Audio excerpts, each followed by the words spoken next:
What's up, everyone? I'm Jeffrey DeMello, writer, broadcaster, and podcaster here at 4Player Network, and here's my top 10 for 2013.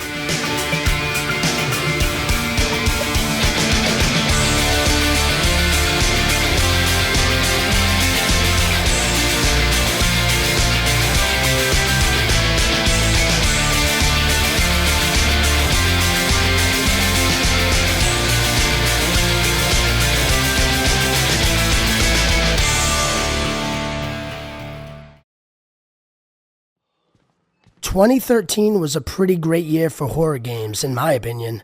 And while I don't necessarily feel Outlast is outstandingly great, I did have great fun playing this cheap scare thrill ride. Outlast totally blows its load far too early, but what it did for me in terms of tension and oh shit moments was enough to remain memorable to me by year's end. Sure, its handycam night vision mechanic is as good as dead batteries when it comes to films, but I found it to be immersive and exhilarating here. It never outstays its welcome either, and leaves proud of what it is, a horror blockbuster that's not above cheap scares. Outlast is totally the kind of thing that's a haunted house attraction in game form, for those of us who aren't too cool for that kind of thing. You have to get the fuck out of this terrible place. Fuck you, I like BioShock Infinite. I like its music and everything it does to realize the game's soundtrack into its world. I like its universe and the absurdity of its ideas. And I liked its combat. I thought it was fun, switching between shotguns and vigor magics while zipping around a battlefield on Skyhook to keep distance from enemies. So it's totally racist, but I talked to Soha about it, and we think it's kind of unintentional, which isn't totally unforgivable, but still, I guess we'll have to let it slide this time around. More importantly, though, Infinite stands out visually in 2013. Its art direction and design is like nothing else this year, and I totally loved it, outside of it also being beautiful and a joy to look at. Whatever, the game stuck with me. Brothers is short and sweet, brilliant even at times. It's a game that manages to superbly meld mechanics and story together. Its notable hook is its gameplay mechanic of controlling each protagonist's brother on individual joysticks on the controller. But why that mechanic is so great can only be described in spoilers, which I won't utter. Masterfully told, its story is both a bit predictable but nonetheless effective at being a personal reflection of its writer's life, or enjoyable for that matter. This game's classy, beautiful, and a fine example of silent storytelling. Also, it's fun to play, challenges both your emotional and physical reactions, and was one of a kind in 2013. Vulgar the Viking just came at the right time for me. This holy balls hard 2D beat-em-up challenged me to tears, forced me to grip the controller with all two pro-ass hands, and reminded me how old of a gamer I really am. I grew up on games like Vulgar, games that made me chuck controllers and scream into pillows angrily. And it's been too long since I've done any of that, which might be why I loved this game so much. It also helps that the game plays wonderfully tight on the control end of things, and has some of the year's best music and best boss encounters to top it. If you can't agree, whatever, you probably suck at games anyway. At least that's what the internet would say. Ain't that right, internet?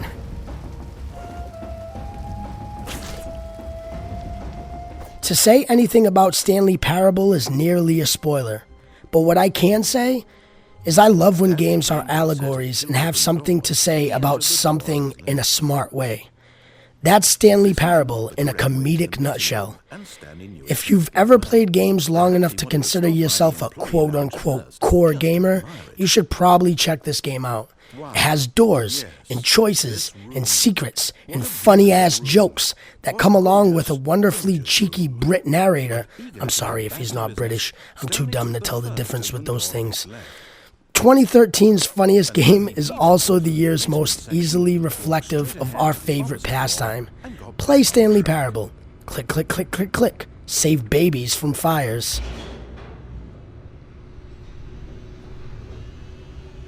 Mario in a catsuit.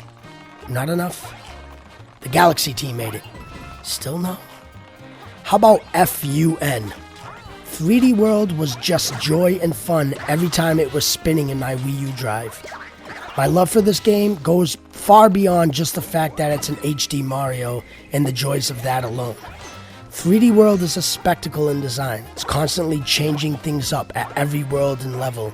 It's wonderfully challenging as well, ramping up difficulty progressively from level to level. And a long-awaited, refreshing return to a 3D Mario game on living room flat screens. I'm a sucker for that Nintendo charm, and this has it pouring out of every coin block. Also, cats. They're all the rage these days, aren't they? Gone Home is a time capsule, a game that embodies my teenage years and reminds me of the time I spent finding myself. It's something you expect to be something else. Then, it reveals itself to be something more. This game is a narrative adventure that plays with the player's expectations constantly, tricking them in every way until it undoes itself, revealing love, confusion, and realization. I love this game because I related with it a lot. It allowed me to relive a time in my life I can never get back. It most importantly isn't afraid to topically go where no game has, and does so respectively. Whether an actual game or not, it doesn't matter. Gone Home had my attention from start to finish, and that's enough for me.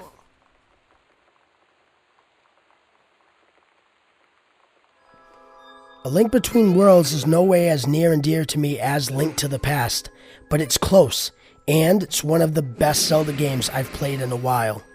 It manages to make a familiar game feel new again by implementing its 2D wall decal mechanic, and also it does a slew of new things for the franchise, which to be fair is kind of long overdue.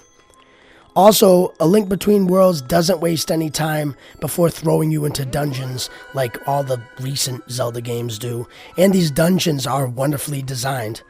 It caters to fans of the old while sprucing things up for those not familiar with Link to the Past, and also it manages some of the finest 3D I've seen on the 3DS to date.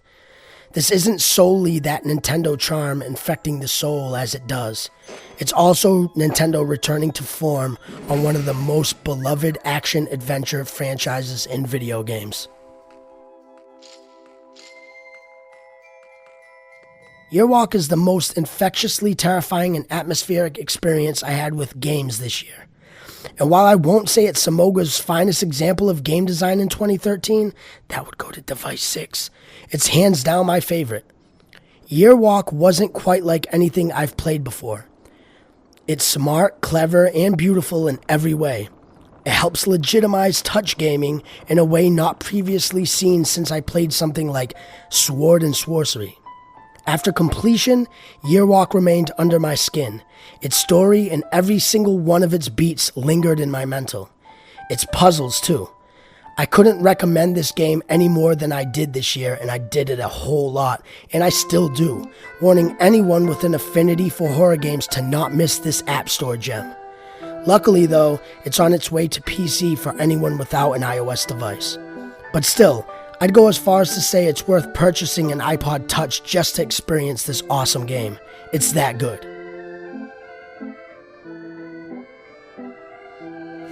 Wonderful 101 single-handedly convinced me that my Wii U purchase was worth it. It showed off the gamepad's potential more than any of Nintendo's franchises on the platform, and everything it shows continually blew my mind. It's innovative, colorful, and the best character action game I played this year. Once Wonderful 101's controls became comfortable, it revealed itself to be every bit as great of an action game as Platinum's others. There's nothing, and I mean nothing, in 2013 like Wonderful 101.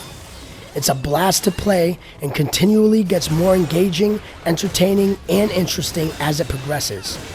If 100 superheroes uniting into giant weapons to slash through building-sized bosses at every corner with the fluidity of Bayonetta's combat mechanic isn't enough to be your #1 game of the year, well, I guess you're not me.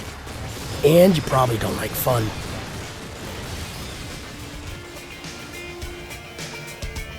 So there you have it. There's my top 10 for 2013.